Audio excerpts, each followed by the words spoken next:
Selamat malam Bu, perkenalkan nama saya Angelita Aritonang dari Prodi PGSD kelas 3A NPM 201400021 mata kuliah pembelajaran bahasa Indonesia kelas tinggi. Baik, di sini saya akan menjawab pertanyaan soal UAS yang dimana pertanyaan yang pertama itu, jelaskan apa saja kemampuan yang harus Ananda miliki untuk persiapan mengajar bahasa Indonesia di kelas tinggi. Hal yang harus dipersiapkan guru sebelum mengajar.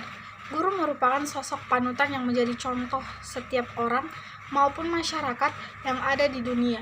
Guru tidak hanya mengajar dan dibutuhkan di dalam ruang kelas saja, namun guru sangat diperlukan juga dalam lingkungan masyarakat dan pada umumnya. Seorang guru juga tidak hanya bertugas sebagai seorang pendidik dan pengajar saja. Pada fungsinya, guru lebih dari hanya sekedar sebagai pendidik saja. Guru itu sosok yang dipercayai oleh masyarakat luas untuk melaksanakan tugas sosial maupun memberikan informasi dan pengetahuan umum lainnya dalam lingkungan masyarakat. Hal yang harus dipersiapkan guru sebelum mengajar juga merupakan aspek yang sangat penting dan harus diutamakan sebagai guru yang profesional. Guru berperan sebagai model yang dijadikan contoh oleh para peserta didik. Oleh karena itu, seorang guru harus memiliki akhlak yang baik dan budi pekerti mulia agar peserta didik lebih menghormati dan menjadikan seorang guru sebagai pedoman dengan mengikuti nilai-nilai dasar yang terkandung dalam Pancasila. Maka dari itu, hal yang harus dipersiapkan guru sebelum mengajar ialah yang pertama itu persiapan akan situasi dan kondisi.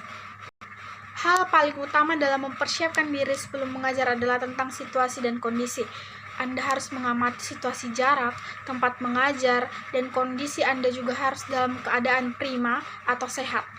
Terkadang Anda mengajar tanpa memperhatikan situasi sekitarnya atau jarak tempuh Anda ke tempat mengajar sehingga nanti akan berakibat sulitnya Anda dalam menempuh jarak mengajar tersebut. Jadi, sebagai guru profesional, Anda harus mempersiapkan situasi dan kondisi secara umumnya. Yang kedua, ada persiapan mengenai peserta didik. Sebelum mengajar, ada baiknya Anda perlu menganalisa dalam memahami peserta didik, baik itu sifat, tingkah laku, maupun kemampuan belajar dari masing-masing mereka. Anda ingin menjadi seorang guru profesional, tapi Anda sendiri tidak memahami akan apa yang diinginkan oleh peserta didik. Hal itu tentu bukanlah sikap dari seorang guru profesional. Anda harus bisa cekatan dalam memperhatikan apapun mengenai peserta didik sebelum mengajar mereka. Intinya, seorang guru profesional itu tahu dan paham akan segala hal mengenai seperti apa peserta didik yang akan diajar dan diberikan ilmu pengetahuan tersebut. Yang ketiga, ada persiapan terhadap bahan yang akan disajikan.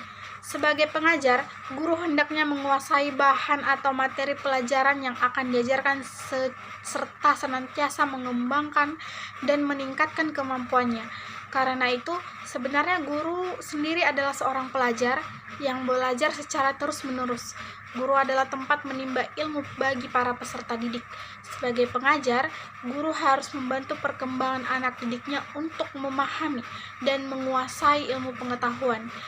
Kemampuan itu tidak hanya berdasarkan teori-teori yang diperoleh dari bangku pendidikan, melainkan harus dihayatinya dan disikapi sebagai suatu seni. Untuk itulah sebagai pendidik, hal yang harus dipersiapkan guru profesional sebagai mengajar perlu diperhatikan dan dikembangkan. Pertanyaan nomor 2. Model pembelajaran apakah yang cocok digunakan untuk mengajarkan materi menulis karangan? Model pembelajaran adalah bentuk pembelajaran yang tergambar dari awal sampai akhir yang disajikan secara khas oleh guru di kelas. Model pembelajaran menulis dengan pendekatan proses. Model pembelajaran menulis dengan pendekatan proses meliputi 5 tahap, yaitu pra-menulis, menulis draft, merevisi, menyunting, dan mempublikasi.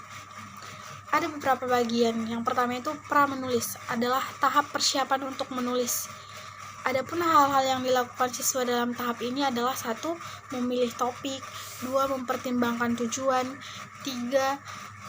Membaca, dan memperoleh dan menyusun ide-ide. Yang kedua, ada tahap menulis draft. Siswa diminta hanya mengekspresikan ide-ide mereka ke dalam tahapan kasar, tulisan kasar. Yang ketiga, ada tahap merevisi. Siswa memperbaiki ide-ide mereka dalam karangan. Adapun kegiatan-kegiatan yang dilakukan siswa pada tahap ini adalah: 1. Membaca ulang seluruh draft. 2. Sharing atau berbagi pengalaman tentang draft kasar karangan dengan teman dan kelompok. Yang keempat, ada merevisi. Mengubah tulisan dengan memperhatikan reaksi, komentar atau masukan dari teman atau guru. Yang kelima, ada menyunting, mengadakan perubahan aspek mekanik karangan. Siswa memperbaiki karangan mereka dengan memperbaiki ejaan atau kesalahan mekanik yang lain. Tujuannya adalah untuk membuat karangan lebih mudah dibaca orang lain. Adapun aspek-aspek teknik mekanik yang diperbaiki adalah penggunaan huruf besar, ejaan, struktur kalimat, tanda baca, istilah dan kosakata serta format karangan. Yang berikutnya ada tahap publikasi. Tahap akhir menulis. Siswa mempublikasikan tulisan mereka dalam bentuk yang sesuai atau berbagi tulisan dengan pembaca yang telah ditentukan. Yang kedua, ada model pembelajaran menulis imajinatif. Dalam proses pembelajaran menulis imajinatif, siswa diajarkan menguasai kompetensi menulis atau mengarang secara bebas sesuai imajinasinya sendiri-sendiri. Di sini, siswa diberi kebebasan untuk menuangkan segala ide atau gagasan, pendapat, opini, imajinasi, atau daya hayal, dan sebagainya ke dalam bentuk tulisan atau karangan. Ada beberapa langkah-langkah. Yang pertama, guru menjelaskan tujuan pembelajaran atau KD. Yang kedua, guru menjelaskan secara singkat cara membuat sebuah tulisan atau karangan. Yang ketiga, guru membagikan kertas serta sejumlah siswa. Keempat, setiap siswa membuat tulisan atau karangan dengan daya cipta dan kreasinya sendiri. Kelima, setelah selesai, guru menunjuk salah satu siswa untuk menampilkan atau membacakan hasil tulisannya atau karangannya. Berikutnya, setiap satu siswa selesai langsung diberi aplaus. Siswa yang lain diberi kesempatan menyampaikan tanggapan, pendapat, kritik, atau saran atas karangan siswa tersebut. Berikutnya, guru menunjuk siswa lain untuk menawarkan siswa lain yang menyatakan siap untuk membacakan karangannya. Berikutnya, demikian seterusnya sampai seluruh siswa tampil membacakan hasil karangannya. Berikutnya, evaluasi meliputi isi karangan, kalimat, pilihan kata, penggunaan ejaan, tanda baca, dan sebagainya. Yang terakhir, kesimpulan. Baik Bu, sekian yang dapat saya sampaikan. Mohon maaf Bu atas keterlambatan hari ini Bu, karena dari tadi saya sedang dalam perjalanan menuju ke Medan, dan ini sudah baru sampai ke Medan, makanya saya baru menjawab soal videonya Bu, karena ada yang harus dikunjungi tidak dapat dielakkan. Sekali lagi minta maaf Bu, saya mohon maaf Bu. Terima kasih Bu, selamat malam.